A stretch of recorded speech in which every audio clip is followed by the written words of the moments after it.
Sir उठा के ये कह सकता हूं कि हम लोगों ने गुनाह नहीं किया है। इस बिहार में पिछले 30-35 साल से सिर्फ जाति की राजनीति हुई है।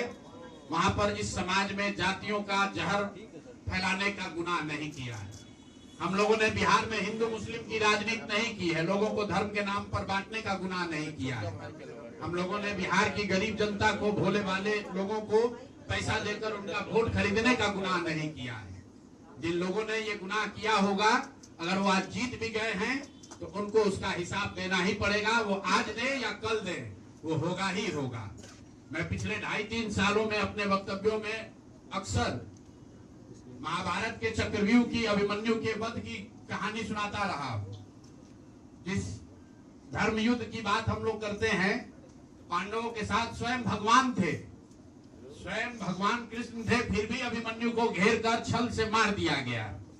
लेकिन उसके आगे की भी कथा भी है कि अभिमन्यु को मार दिया गया, लेकिन उससे महाभारत नहीं जीता गया। महाभारत जीता तो अंत में वही जो सही रास्ते पर था, जो धर्म के साथ था। तो आप निश्चित जानिए कि जीत तो जंग स्वराज की ही होगी। आज जरूर धक्का लगा है और उसके लिए जो कुछ भी कमी है उसको सुधारा जाएगा और उतनी ही ताकत से फिर खड़े होंगे। अगर आप ये कुछ लोग ये सोच रहे हैं कि मैं बिहार छोड़ दूंगा, तो आपका ये भ्रम है। अंग्रेजी में एक फ्रेज है, you are not defeated till you quit. जब तक आप छोड़ेंगे नहीं तब तक आप हार नहीं सकते हैं।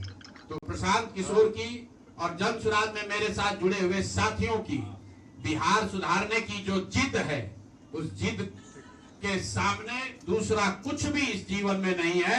उस जिद से पीछे हटने वाले नहीं है। पूरी ताकत से, पूरी ईमानदारी से लोग कह रहे हैं कि मैंने 3-3.5 साल में बहुत मेहनत किया है। तो जितनी मेहनत करते हुए आपने मुझे 3 साल में देखा है, उससे दुगनी मेहनत करेंगे और पूरी ताकत से लगेंगे।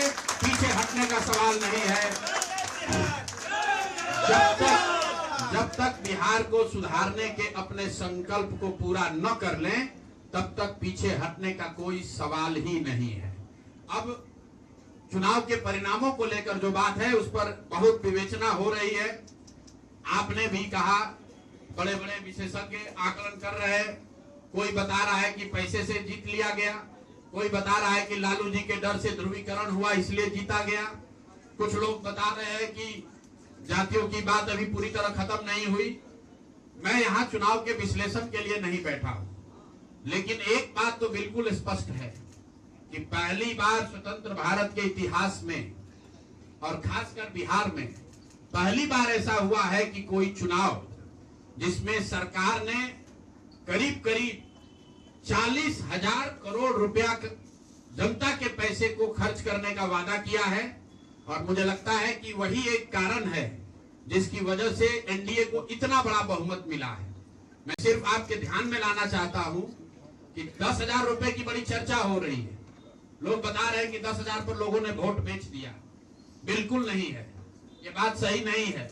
मेरा आज भी ये यकीन है कि 10,000 रुपए के लिए बिहार के लोग अपना वोट, अपना बच्चों का भविष्य नहीं बेचेंगे। अगर 10,000 रुपए को आप जोड़िएगा तो प्रतिदिन 5.5 रुपया हुआ।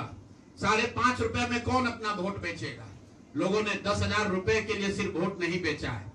आपको देखने, जानने, समझने की जरूरत है। और इस पर यह बहस भी हो रहा है। सत्ता में जो लोग आए वो कह रहे भैया हम तो सरकारी योजना चला रहे थे। जो विपक्ष में है वो कह रहा है हम योजना नहीं चला रहे थे, आप पैसा देके वोट खरीद रहे थे।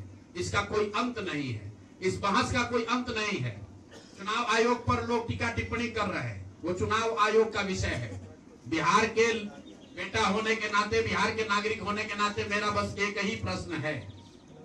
हर विधानसभा क्षेत्र में 60 से 62,000 लोगों को कम से कम 10,000 रुपया सीधे तौर पर सरकार ने दिया है।